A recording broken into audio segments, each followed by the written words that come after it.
Fala aí, pessoal, tudo bem? Hoje me aconteceu algo muito legal porque um post de uma amiga me trouxe à memória algo que eu havia falado há um tempo atrás e eu quase fui massacrado por causa disso. Eu vi um vídeo de uma criança ministrando num determinado congresso muito famoso, com o nome de um personagem bíblico. E eu comentei lá, eu cliquei falando que eu não concordo com isso. O que estão fazendo do evangelho? Criança, pegando criança, fazendo com que ela decore uma pregação, um texto bíblico e fale lá na frente de milhares de pessoas, e as pessoas entrando em histeria, êxtase, numa euforia por causa disso. Isso denota somente uma fé neurótica, uma fé alucinada, uma fé fora de qualquer padrão que o Evangelho veio nos trazer. Pois bem, eu postei e me crucificaram, deram vários exemplos, Davi, Samuel, Timóteo. Cara, Timóteo, nada a ver, mano. Pô, cara, eu fiquei assim, como as pessoas concordam com o absurdo, porque se vem de uma igreja eu não preciso questionar, não preciso perguntar, eu não preciso procurar saber, eu não preciso estudar. Colocou e eu estou aceitando. Enfia a goela abaixo que está tudo certo. As coisas não são assim, gente. Eu lembrei porque a amiga postou a mesma coisa sobre criança que vai pregar, criança que decora versículo bíblico.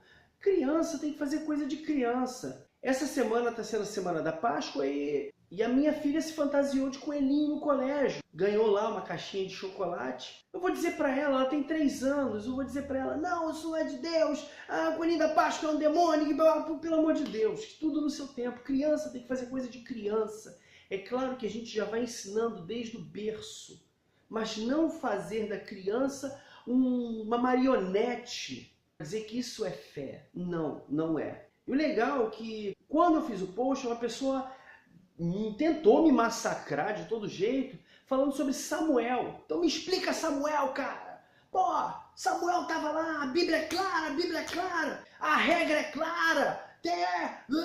Cara, poxa, no Novo Testamento nós não temos nada disso. Timóteo não era uma criança. Ele era um jovem de 25, 27 anos, consciente já do que é pecado, do que se deve fazer, consciente de que a pregação do Evangelho não é uma brincadeira.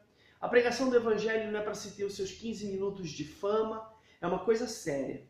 É uma coisa voltada totalmente para a salvação daquele que está perdido. Qual é a finalidade da pregação do Evangelho? Só tem duas. A primeira é mostrar para aquele que está perdido que há um caminho da salvação e esse caminho é Jesus Cristo, que nos leva de volta a Deus. E o segundo, edificar o povo de Deus através da palavra de Deus revelada. Fora disso, é papagaiada, é stand-up, é falta do que fazer, é usar o Evangelho para benefício próprio, como eu disse, para ter seus 15 minutos de fama. Mas voltando lá para Samuel, eu expliquei o seguinte para o meu amigo. No livro de Samuel, lá no início, uma mulher chamada Ana, ela está orando ao Senhor muito amargurada porque ela pedia um filho, ela estava envergonhada por não ter um filho. E naquela época era vergonha a mulher não poder gerar um filho. E ela está orando quietinha, de olho fechado, só mexendo os lábios. Aquela oração equilibrada, aquela oração centralizada na vontade de Deus, nos desejos que eu quero que Deus realize, entre eu e Deus a oração.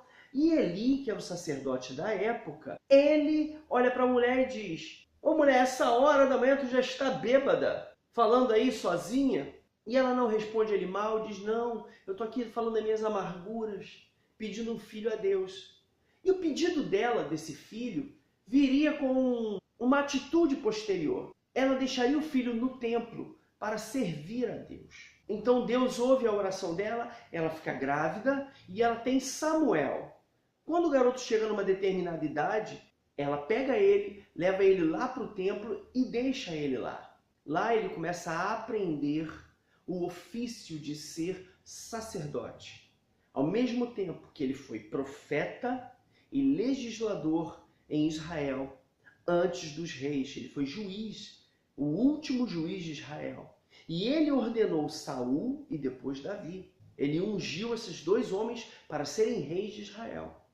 Mas isso já adulto. Quando criança, ele estava no templo ministrando, é o que a palavra vai dizer. Samuel estava no templo ministrando. Ótimo. E esse meu amigo vem me dizer, tá vendo? Samuel, uma criança, ministrava. Só que devemos lembrar que Eli já estava cego. Naquele tempo não havia visão. Eli já não conseguia discernir as coisas. E os 2 filhos de Eli, que seriam seus sucessores, estavam totalmente corrompidos, tendo relações com garotas, comendo da oferta que as pessoas davam, roubando a oferta. Tanto que os 2 morreram no fronte de batalha, mesmo estando com a arca do Senhor. Eles não conseguiram se livrar, porque os seus pecados eram maiores do que o seu serviço a Deus. E Eli estava cego, sentado, quando ele recebe a notícia que os 2 filhos foram mortos e a arca de Deus foi levada. Ele cai da cadeira e quebra o pescoço. Daí ele morre também. A minha resposta para o meu amigo foi o seguinte: querido, Deus pode usar uma criança. Deus pode usar uma mula para falar, como falou com Balaão. Deus me usa. Deus usa qualquer um. Por que não usar uma criança? Mas entenda que quando Deus levanta uma criança para ministrar, é porque os sacerdotes que já foram ordenados antes se corromperam, perderam a unção, perderam a visão. Já não tem nada mais a oferecer ao povo. Então Deus levanta uma criança. Não é uma criança para ficar bonitinho lá na frente, de terninho e gravata, falando bonitinho, ai que gracinha. Isso só enche de orgulho papai, mamãe, titia, madrinha, pastorzinho, pastorzinha. Vamos entender de uma vez por todas que o evangelho é sério, porém ele é simples. E nós complicamos demais. Nós inserimos elementos que prejudicam um bom andamento da vida cristã. E um deles é achar que criança pode e deve ministrar.